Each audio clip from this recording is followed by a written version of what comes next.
this could very easily be a Final Four team. I would be shocked if I don't have them in at least one Final Four in one of the brackets that I'm doing. Sosa, anything else about that, or Sosa's frozen, I think. Oh.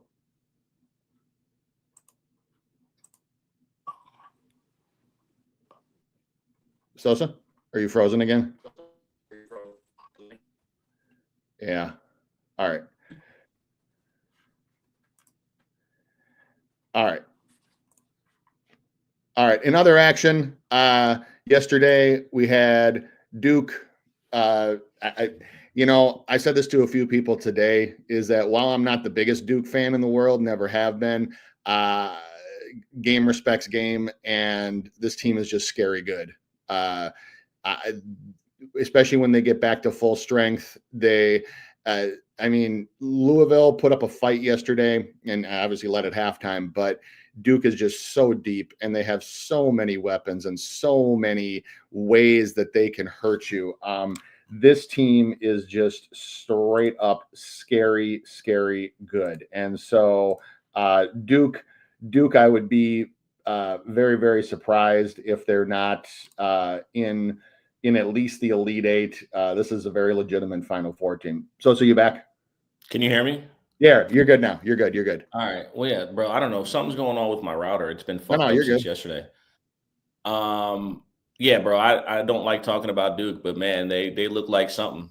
Best player not available, and they just that second half they locked in defensively. They took Edwards out of the game, and they just simply dominated. So, as much as I hate talking about them, they're probably the best team in America.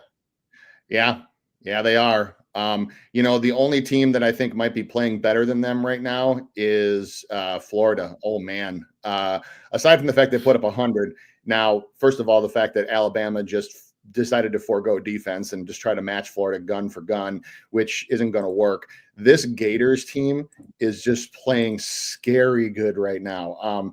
Their movement on offense and the way that they move without the ball and help get each other open, just the coach in me respects the hell out of that.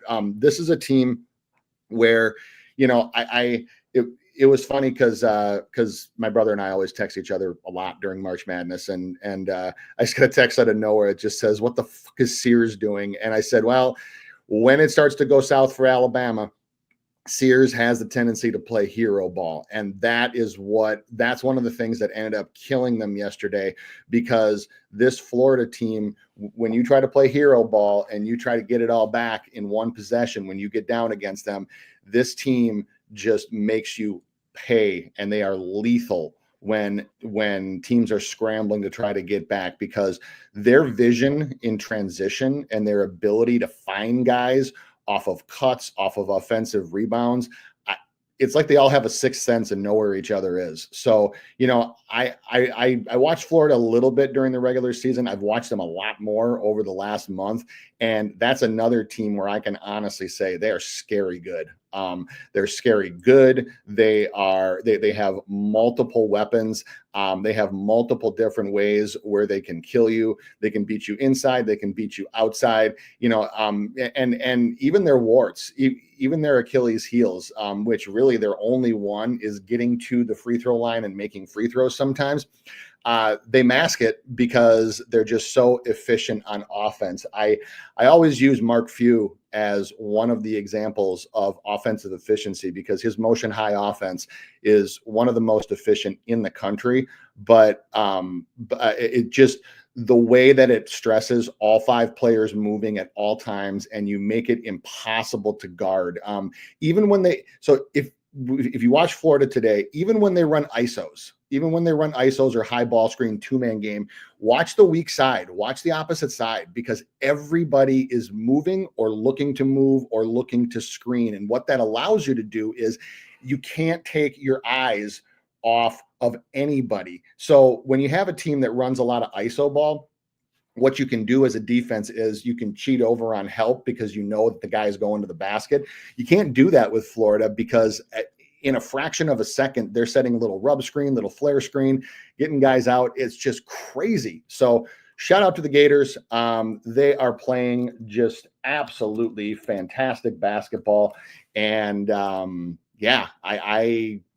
I would be surprised if they weren't in the Final Four this year. Actually, Adam said it. I think this tournament is going to be top seed heavy in the Final Four. I would agree.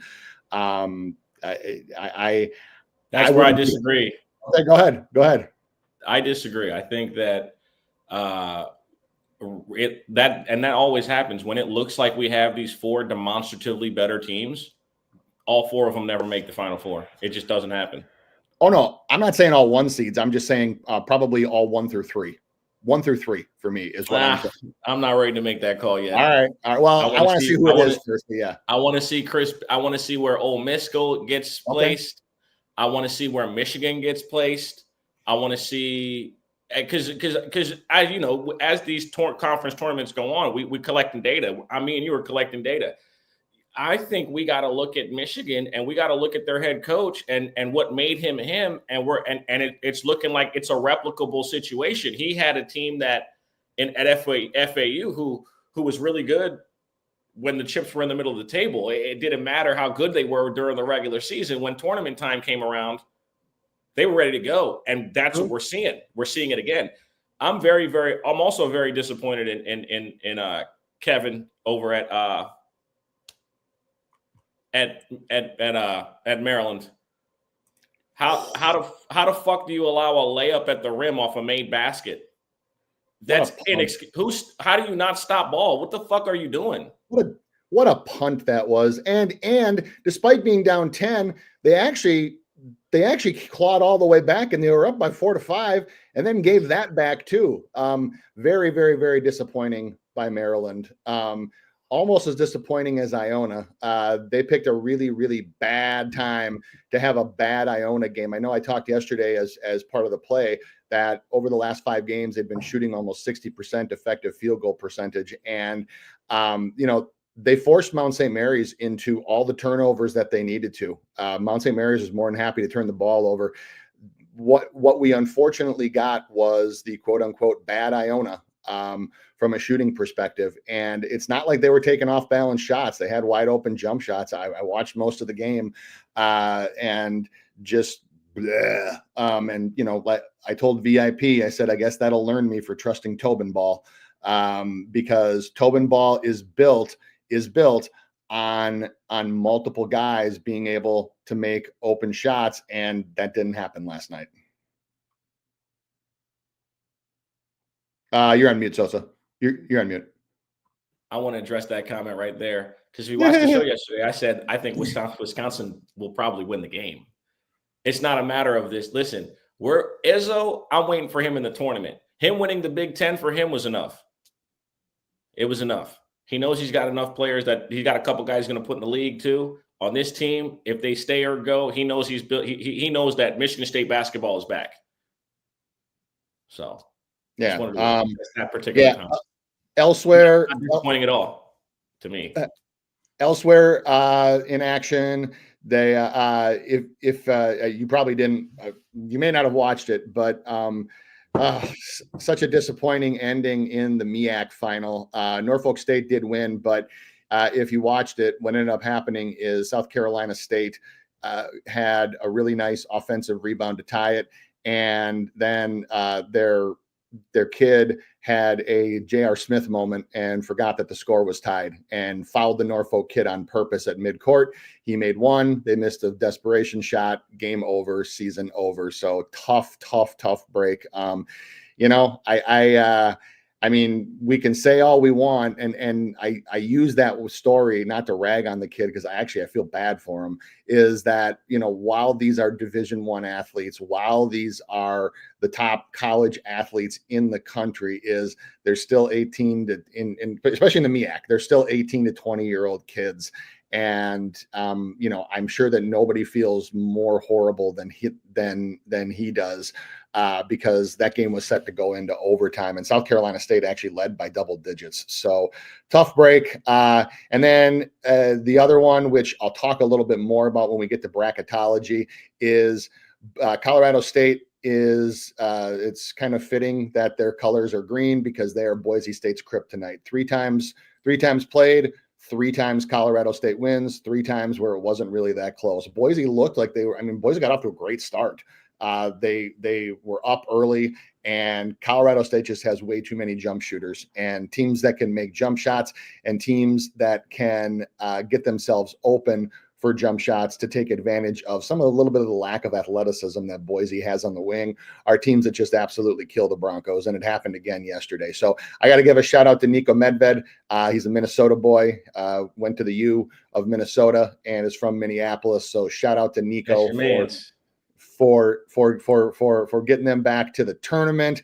And there's rumblings that after Colorado State, whenever they go out, that the University of Minnesota might come calling to see if he wants to come home. My take on that is I would love to have him as the hometown coach. The problem becomes is that unless you're going to give more NIL money, it doesn't make a damn bit of difference. So good luck to Colorado State. And then if you watched the Conference USA final, I mean, Liberty won pretty handily, but it was a funny moment because the game was in Huntsville, Alabama. The game was delayed by over an hour for weather, and you'd think like weather, it's indoors. Well, what happened was that Alabama was getting pounded with storms, and the roof of the arena of Probst Arena had a leak, and the leak was literally directly over mid-court on the bench side. And so they noticed the moisture warming up. They tried to wipe it up. And then as soon as they wiped it up, then like literally people were like standing there and it was like dripping down on their faces and they're looking up. And then the sideline reporter announced that the arena did not have a lift big enough to get up there to patch the leak. And so for a while, they were wondering if they were even going to play the game, but they did get somebody up there. They plugged it. They got the court all cleaned up. They played, but it was actually really funny because it kept flashing across the screen that Liberty and Jacksonville State was in a weather delay. And I'm like, is there like a tornado? I'm like, you don't see a weather delay for an indoor sport. But then I turned to the channel and then that was when they were saying like, well, there's a leak in the roof and there's water on the court and they don't have a lift big enough to get up there to fix it. So we'll see if the Conference USA tournament is at Probst Arena again next year. And then the other one, just because I talked about it for the potentially 2-bid Big West, that ain't happening no more. UC San Diego took care of business. Irvine was up early, but UC San Diego has been the class of this conference all year. And as much as I love Irvine and as much as I wanted to go and, think that Irvine was going to win, then it just wasn't in the cards. So with that, we will move on to the final day of bracketology. So I was going to save it. I was going to save it till the bracket was made, but let's get it. Oh, no. Last day of it. We have the final day of bracketology here. And what we got here, I'll share my screen in just a minute. I will make it real simple for you, is that you got here. So this is where we're at right now. And this probably isn't going to change very much. So what I have is you have these 6 teams are pretty safely in by most prognosticators. You do have a little dissension for a few of the last few teams, but I think that Oklahoma, Arkansas, West Virginia, Utah State, San Diego State, Vanderbilt are all safely in the tournament.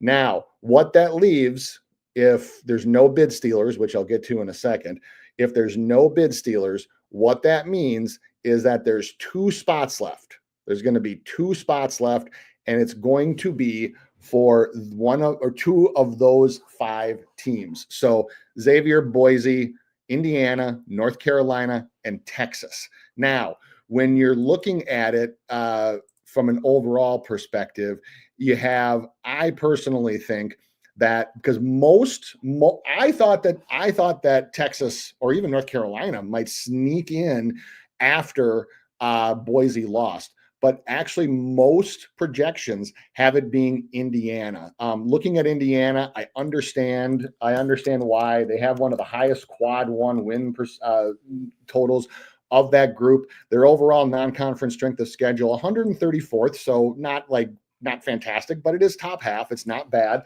And the other thing with Indiana is they don't have any bad losses. So they're 4-13 in quad one, which obviously isn't good, but it's still 4 quad one wins. Quad 2 and beyond, they are 15-0. So there's no bad losses. The only loss that you could even say is kind of iffy would be when Iowa smacked them by 20 something. But Iowa is still a low quad one team, so it still counts as quad one from the committee's perspective. So I think that Indiana probably has about a 65 to 70% chance right now of getting in, which is a lot different than their situation was not too long ago. So next you have Xavier and Boise. I think they're probably 50-50 for both of them. I personally don't understand the allure here of Xavier. I really, really don't. When I look at Xavier, I see a team that's got a pretty decent net ranking. I see a team that's got like okay metrics, but their best non-con win was against Wake Forest. And outside of the Big East, they beat exactly 0 tournament teams. Their overall non-conference strength of schedule was 213th. So I respect the people that do this as a science for a living, like Palm, like Lenardi, like those guys. I don't understand it. I really don't. And I'm not trying to dog on Xavier for any of y'all that might be a fan, but I look at their stuff and I compare them, and I see that they got in the Big East. I mean, they're 1-9 against quad one. They have 2 quad 2 losses. I don't get it. I just don't get it.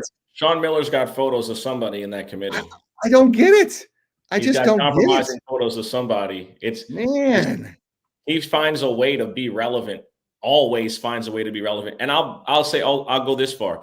They make the tournament, they'll win a game.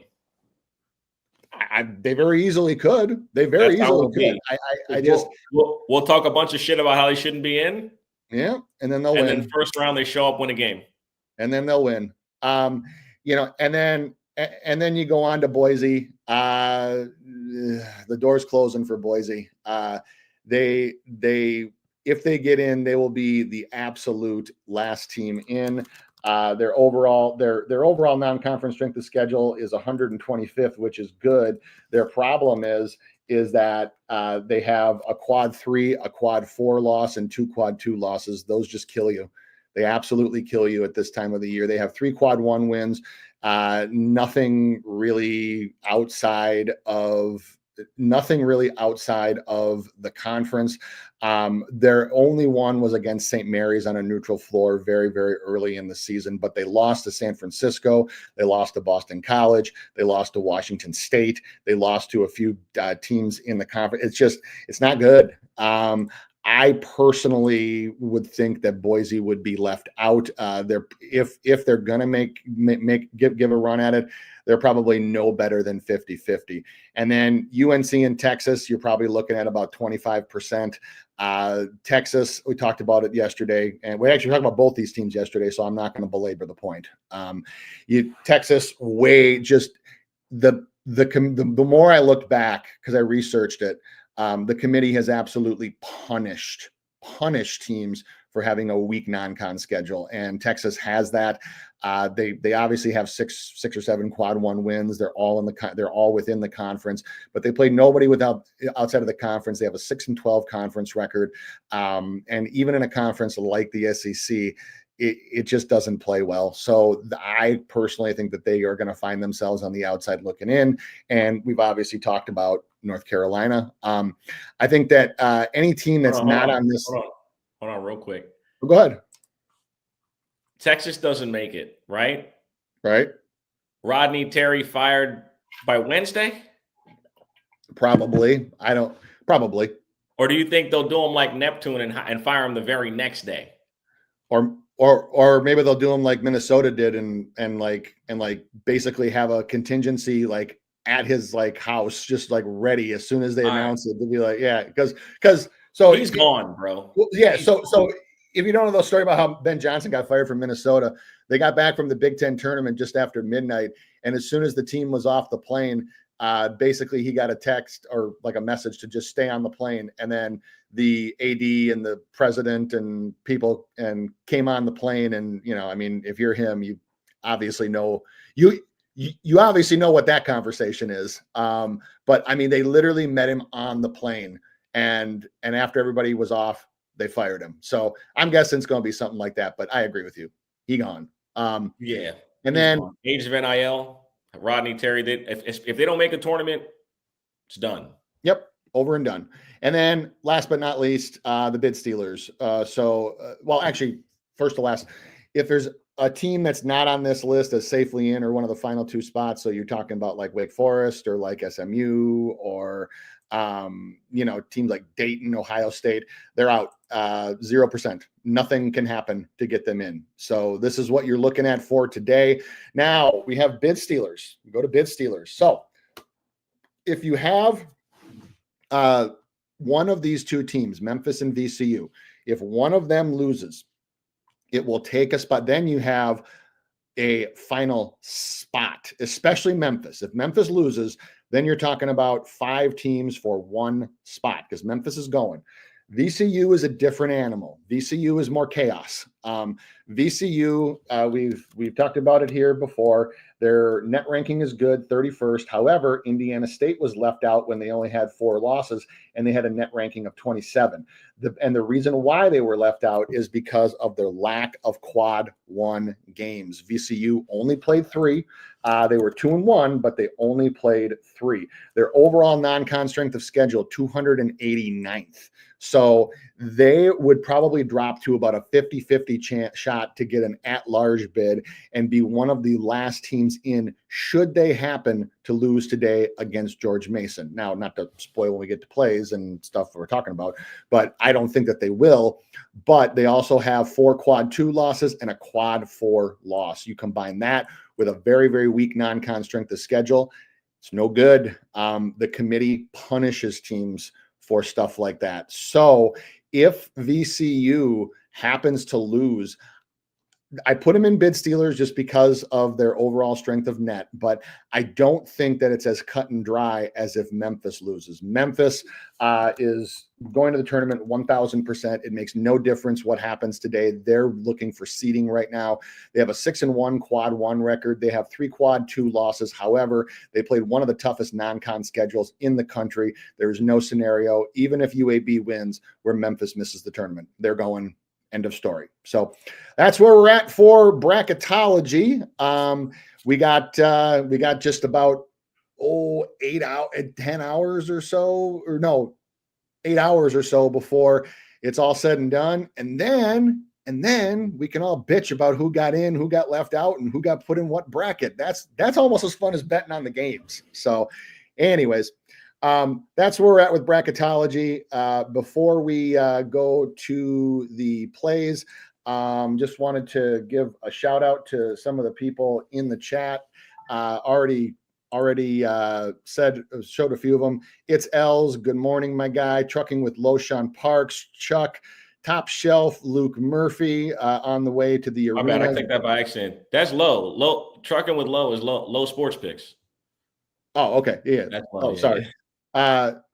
Luke on the way to the arena. Have fun with that. And trying to rob FanDuel, always with us. Good morning. Top Shelf saying Sosa in the blender when you were choppy. And let's see. We got Top Shelf action. Good morning. Xavier says it feels good to wake up ACC champs, though. Yep. Good for you. Good for Duke. George, I think you were talking about Florida. Yeah, it is. It's a little concerning with Florida, But Mom Who Bets always with us. Good morning. JR, good morning, my guy. We are going to talk about actually, we're going to talk about every game. We're going to cover every game, 2 in detail and then 3 as an overview. And Lowe saying, give me Andy Kennedy to get the Blazers back to the dance.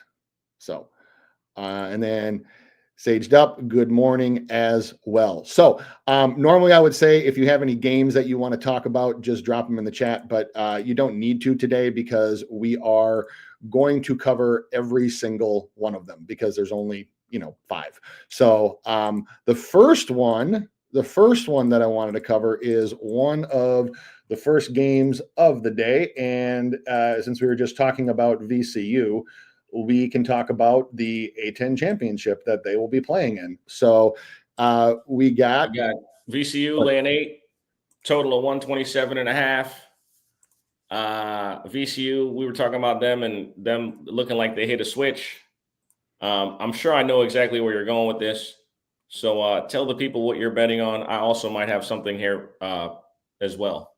All right. So I do think VCU wins the game. The 8 is a little iffy for me. I would much rather get it at like a 6 number. However, look, VCU has just been playing absolutely lights out. I think that they're playing like a team that knows that their tournament hopes are on the line because, as I just talked about, they kind of are. They have allowed under 60 points in both tournament games so far against St. Bonaventure and Loyola. And while Mason shoots the ball a little bit better than both of those teams, this VCU defense has absolutely been on lockdown. I can't find a weakness for them overall in the tournament. They are big, they are long, and they are just absolutely locking teams down. Now, the other thing that plays a part in this play, because it is going to be on the total, and it's the overall game total, is both of these teams play at a very, very slow pace. You have George Mason, who is 322nd. You have VCU, that's 235th. These A10 championships over the past few years and A10 semifinals championships have tended to be just absolute slugfests. And I don't expect anything different today. Mason, in their 2 tournament games, has only allowed 65 and 64 points to George Washington and St. Joseph's. You can see here, metrically, their defense all matches up with top marks in the conference, and even for many of these things, you can see top nationally for everything. So I look at this game and I see that while these 2 teams have played 2 games that have gone over today's total, this is going to be a war. I think that this can be a potential slugfest. Mason over their last 3, only allowing 45.5% effective field goal percentage. VCU only allowing 42.1. Both these teams are built on defense. They're 3rd and 4th overall in the country in effective field goal percentage allowed. You can see here, VCU overall number 1 in the Atlantic 10. Mason in conference games at 47.2 is 4th. There's just a rock fight potential all around for this game, and I personally think the only thing to me that could put a damper on it is VCU's defense is prone to fouling. You see their defensive free throws attempted over field goals attempted, almost last in the conference, and Mason does get to the free throw line. However, in their 2 games this year, because at VCU, Mason only put up 54 points, then they shot barely 35%. They got to the line 24 times, which if you're going to shoot that percentage, you actually need to get to the line a lot more than 24 to eclipse this total. So my free play for this one is going to be on the total, and it's going to be under 127.5. This game just has rock fight potential written all over it. Has the potential where you have the winning team being in the low to mid 60s and the losing team being in the like mid to high 50s, and that gives you plenty of cushion for the under. So under 127.5. So you got anything for this one? Yeah, my initial lean is was George Mason on team total under. Yep. That's what I was looking at. Just because, like you said, I think this VCU team is just head and shoulders better right now. They're just playing their best ball of the season, and yeah, I don't see them scoring 65 points today. No, I don't I either. just don't see it. You can get under. I think the number you can get like under 60. The number right now is 60, 59 Yeah. and a half. I just don't see a world in which they'll score 60 points today. I don't see it. No, you have a slow pace. You have two slow paced teams. You have two teams that defend jump shots exceptionally well. You have the championship atmosphere. You have the third time that they've played each other this year. Everything adds up to me to just be an absolute rock fight. So, yep, under on pretty much everything. Yes, sir. All right, next up. All right, next game we're going to is the SEC championship. We got Tennessee taking on Florida. We just spoke briefly about Florida and how, we believe they're probably the best team in the country right now. Just putting up 100 points yesterday, absolutely phenomenal. Just looked like a well-oiled machine. Taking on a Tennessee team whose coach we hate on every chance we get. We know Rick Barnes has been a player in the game for a very long time. He doesn't get our respect because he hasn't won the big one, and it seems like in big moments he folds. Got a damn good basketball team. I think from a fan standpoint, I think this will be one of, if not the best game of the season. I think that you have a Florida team that prides themselves on, like you said, being able to space the floor and get basically any shot they want. They give up good shots for great ones. No one cares about who's the man on any given night. And then on the opposite side with Tennessee, you got a Tennessee team that wants that they want that grinded out, gritty, ugly game. They prefer that. So I think it's a great clash of styles. And it's unfortunate that we're not getting this in the tournament, but to get it as an SEC championship, it should be an absolute treat. I'm probably leaning. I'm still probably going to lean towards taking Tennessee on the spread. I'm going to wait though till closer to game time, and hopefully it drops. And if it drops to 4.5, I won't take them. But again, should be one of the best, if not the best game of the entire year. Yep. So I'm on the opposite side. I'm rolling with Gators. I'm gonna take the chalk today. I can't go against them. I can't go against them with how this offense is playing. 89 plus points in 5 straight games. They're averaging close to 95 during that stretch. And actually, over the last almost a month, they are shooting the best effective field goal percentage in college basketball, and in not by a little. 62.9% over their last 3. That is just absolutely phenomenal especially when you play in a conference like the SEC, and you have in those last 3 games have been Alabama, Missouri, and Ole Miss, and then the other 2 were Alabama at Alabama and Texas A&M. So you have 4 tournament teams, and all 4 are in the top 25 in net rankings. And this Florida team has just absolutely cooked them from a score perspective, from an offensive perspective, from a pretty much damn near everything perspective. Now, Tennessee, offensively hasn't been a slouch either. 54.5% last 3 games. However, if you go a little bit further back and you look at some of their road games, they're actually more closer to 50. And the Florida defense has been.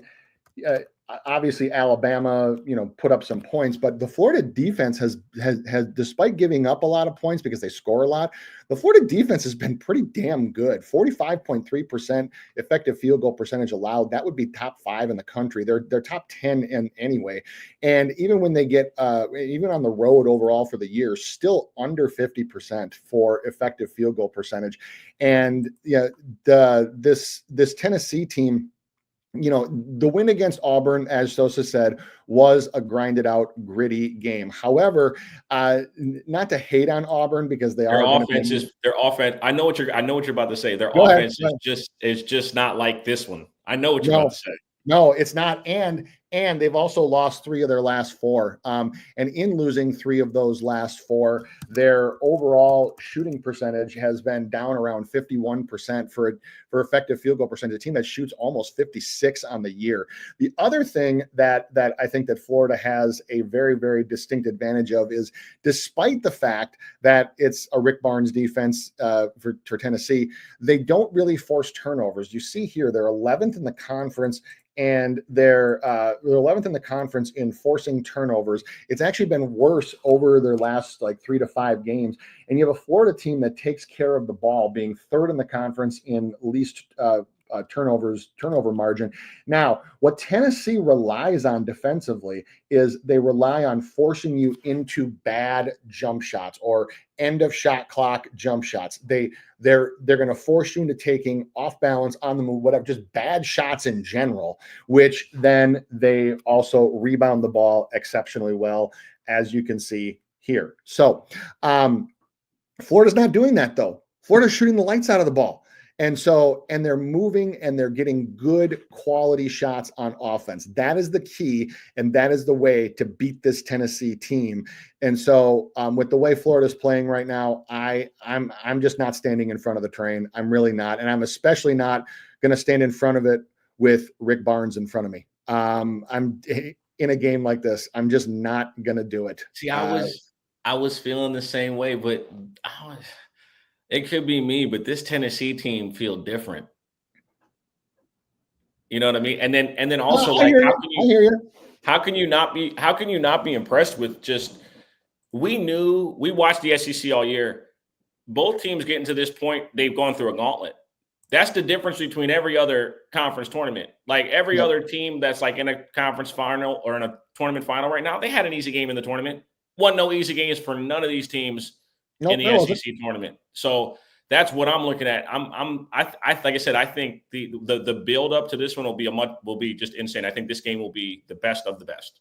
Yep, I agree. Couple comments about this game before we got into the other ones. Adam saying 143.5 really low. Yeah, I think it's giving reference or I think it's giving respect to Tennessee's defense and the fact that if you look at their first 2 games, there were also there was a lot of basically it was like one team, the losing team, put up like 50. So yeah, I think that there's a lot of respect being given to that. Kevin saying love Florida team total over 74.5. I can't disagree with that one. Chuck saying Walter Clayton Jr. over PA points, I'm assuming, or that's my guess. Set it and forget it. Adam saying, I wish I could bet second half totals. Every SEC game goes crazy because of how many fouls are called. Yeah, I would agree with you. And we'll get back to Kevin's comment about Yale in just a second. So, all right. On to the rest. So, quick rundown. American Championship. We got Memphis and UAB. We got Memphis only laying 3.5. This has come down, and this has come down despite 67% of the bets and 62% of the money are on the Tigers for this one. So public is hitting Memphis pretty heavy, but it looks like there's at least a sharp syndicate or two that is hitting UAB. I know that Lowe said UAB. I think if you gave me a free play on this one, I would personally probably take UAB. I'd probably almost take UAB on the money line. These two teams have actually played, actually had some battles this year, and I would probably look at, I don't even know if I want to touch the total. I really don't, because both these teams run pretty high efficiency offense. Their last, both their games this year were 168 or 170 or more total points. So to to try to expect under 158, under 158 and a half, even though the total has come down with the public hitting the over, there's a lot of mixed messages for me on this one. So I'm not sure that I really want to touch this total. So Sosa tomorrow morning. Rick Barnes got me again. Yeah. Hey. Listen, that's why I'm like so hesitant to even say anything. I'm just like, listen, bro, because he's the guy, bro. He's Satan. He sneaks in there and like puts the thought into your head, and then he just with 3 minutes left, they're down 15, and you're like, this fucking guy, man. So I get it, man. I get it. And then Chuck just clarified points and assists. Sorry, Chuck. I was thinking that it was a standalone acronym. So over 19 and a half points and assists for Walter Clayton Jr. And Lowe saying it's hilarious. This line open at 7.5. Yeah, I saw 6.5. I saw 7.5. I'm like, no, that's too many for this game. Way too many for this game. And UAB is playing their best ball of the season right now. Just beat the hell out of East Carolina. North Texas, even though they only won by 10, North Texas was never really in that game. UAB pretty much dominated that from whistle to whistle. So yeah, I would have a strong lean for this one on UAB.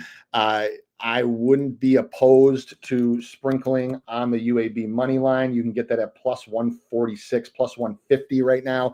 Wouldn't go crazy on it. Wouldn't put a bag on it, but and Lowe is on the money line as well. Yeah. Hey. Now listen, that's Logan. LaShawn is Lowe. Oh, okay. Sorry. I thought that was okay. My bad. Man, change your fucking name to Logan, brother.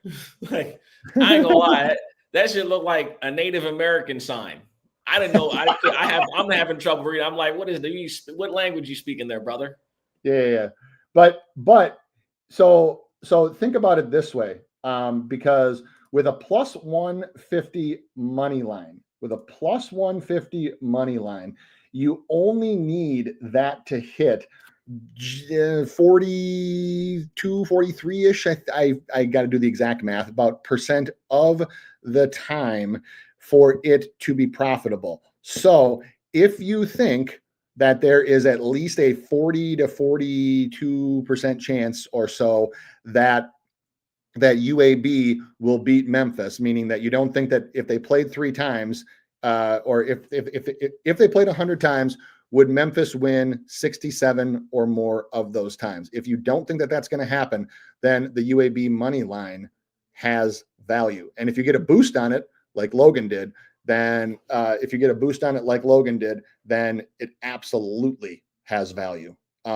So that's the whole thing with plus money dogs, is that, and that's the way that I personally look at it. Just real quick betting stuff is that I look at it for like, what percentage of the time does it need to hit for it to be profitable? And then based on capping math, et cetera, do I think that that's going to happen? So on to the next one, on to the Big Ten championship. I saw there was a comment earlier about Wisconsin or nothing. I don't know about if it's Wisconsin or nothing. I would give advantage to the Badgers, but given the way that Dusty May has gotten his team ready for these tournament games after a slide, I mean, remember Michigan was like fucking dog shit a week, like literally Michigan a week ago today. They looked like total dog shit. Michigan was in a very, very, very deep slide, and they pulled themselves out. And Sosa brought up a great point earlier about Dusty May come tournament time. So I'm not sure it's Wisconsin or nothing. This is probably a game where the spread I'm probably not going to touch. I think that you probably be able to get both teams at some point during the game at plus money. So I might look to see if I can do that. As from a totals perspective, probably looking at the under, but with the way that both teams can shoot the ball, I'm not sure. I don't even know if I'm going to touch this game. I got to be honest with you. If anyone else has a good look and what they think is a good look on the Big Ten, please post it. The only thing, because I look at Michigan and I look at Michigan, turnovers have been their Achilles heel, but they've been a lot better in the Big Ten tournament. Wisconsin doesn't force a whole lot of turnovers. Wisconsin, Sosa said it yesterday. These aren't your dad's Badgers. These aren't your daddy's Badgers. This isn't the slow down, grind it out Wisconsin. This is an up tempo team. They have the highest percentage of total shots that are from three in the Big Ten. They shoot almost 36% from deep, and they have multiple guys that can just throw fire. So I don't know. I really, really don't. Really, really, really, really don't. So Wavy Vision says Wisconsin, LOL, hell no. Yeah, I honestly, guys, I don't even know if I'm going to touch the Big Ten championship. I think it's probably the one game. Look at his profile pic. His profile pic looks like an ad for Bass Pro Shops. Like the nature in the back, and he's like blending in with the tree. That's my boy Wave. You know I'm gonna talk shit. So yeah, it's probably the one game today that I don't think I'm going to touch. And then last but not least, even though it starts soon, the Ivy. So you got Cornell and Yale, and I've actually already given out a VIP play on this one. So what I'll say about the game itself is that Yale frustrated the shit out of me yesterday. So actually one of my guys, one of my buddies, where he was asking me if I was going to bet on Yale again today. And I said, well, I'm a glutton for punishment. So I guess so, because they burned me twice this year. So nothing wrong with nothing wrong with one last over before the tournament starts. But anyways, but for the game itself, these two teams have played just absolute races, just fast-paced, high-scoring games. Yale has put up 90-plus points both times that they've played. Now, the thing that I want to see is, did Cornell learn from watching Princeton yesterday about how to limit the Yale offense? Because Yale is one of they're the biggest team in the Ivy. They're actually top 100 in the country in overall average height and size, and they have across their front line 6'10", 6'7", 6'7", which no other team in the Ivy can match, especially not when you combine size plus skill. What Princeton did was Princeton played a lot more physical yesterday, and they ran the Yale guys on defense through a lot of screens. They took their time. They did shoot a lot of threes because they have to, because Princeton has even less size than Cornell. But it depends on if Cornell is going to try to win this game in a three-point contest, because if they do, then Yale can run away with this game, because especially if Cornell is not going to try to wear Yale down physically. Yale only 223rd in percentage of minutes that come from their bench. They actually don't, their bench is very, very average, and they only have four guys three guys that play over 25 minutes a game. They have only six guys that play over 20 minutes a game. So they rely very, very heavily on their top 6 or 7. So if Cornell is going to try to just race through this one, and is going to try to out athletic and just out offense Yale, then you're probably going to end up getting a game that is going to be just like their last two, where Yale just has too much talent and pulls away. If Cornell slows the pace down a little bit and tries to play more physical like Princeton did, it's very, very possible that they cover this spread, and then obviously the total would probably go under. So depends on what Cornell decides to do. And, I conventional wisdom would tell me that they would see what worked for Princeton yesterday, and actually even what worked for Brown the game before that, because Brown held them to 70. And would try to probably mimic some of that, and understanding that when they tried to just play like at turbo hyper speed in their first two games, that they had 90 put up on them, and they don't have the horses to match up offensively with Yale in an arms race. So that's what I'm looking for in the Ivy Championship. Yale, obviously the better team.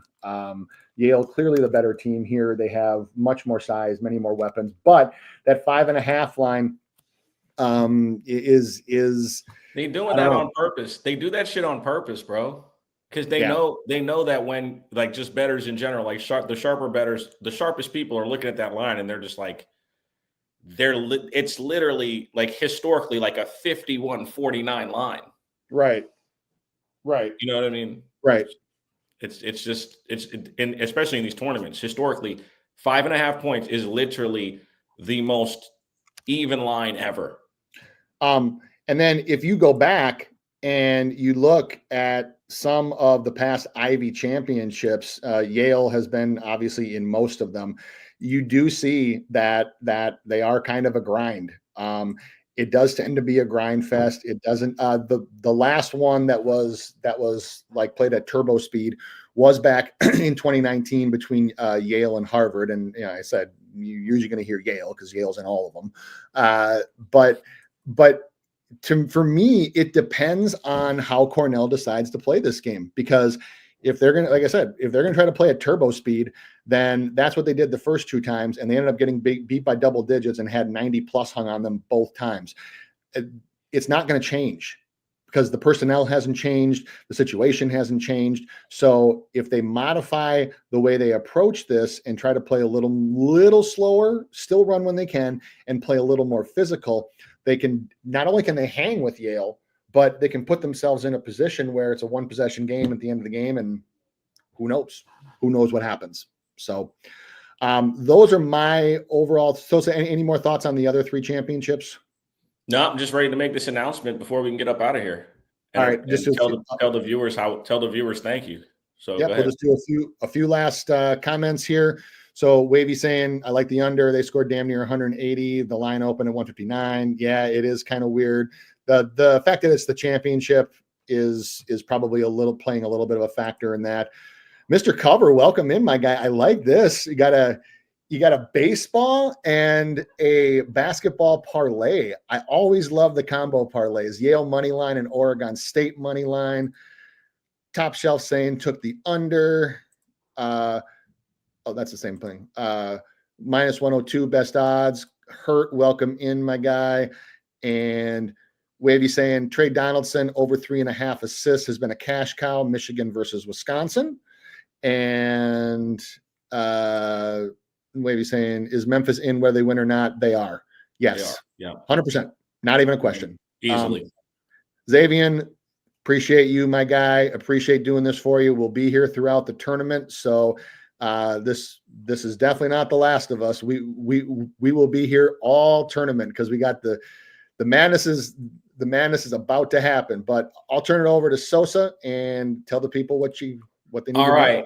The NCAA tournament selection Sunday is tonight, 6 p.m. You're going to get it on all your major networks. Tonight at 7 p.m., me and Low Sports Picks will be doing a Twitter space where we break down the entire bracket. Spin will be there too.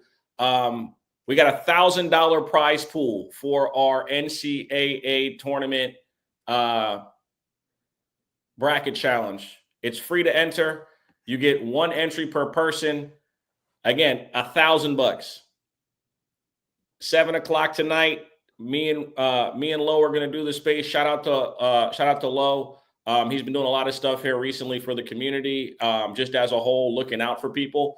So we're gonna extend that. Me and Spin have put a lot of work into getting you guys the best college basketball content. And right now, this is the best time of the year. We want to capitalize on this because we've already made you money in the regular season. We're going to shoot fish in a barrel for the next 4 weeks. And that's really all it is. So make sure you guys tune in tonight, 7 o'clock.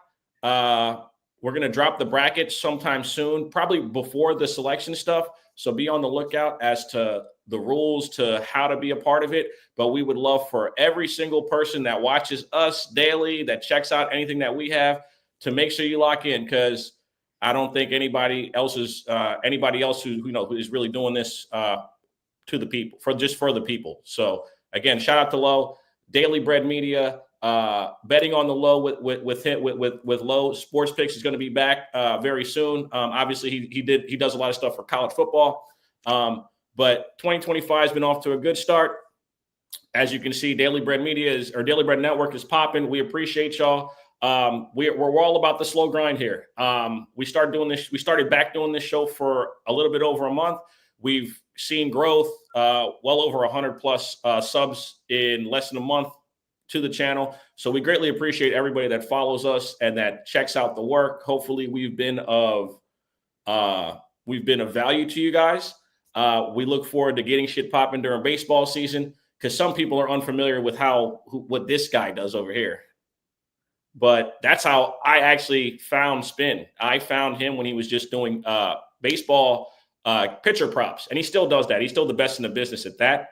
But make sure you guys lock in tonight, 7 p.m. We're going to get you guys paid, and let's have a wonderful Sunday.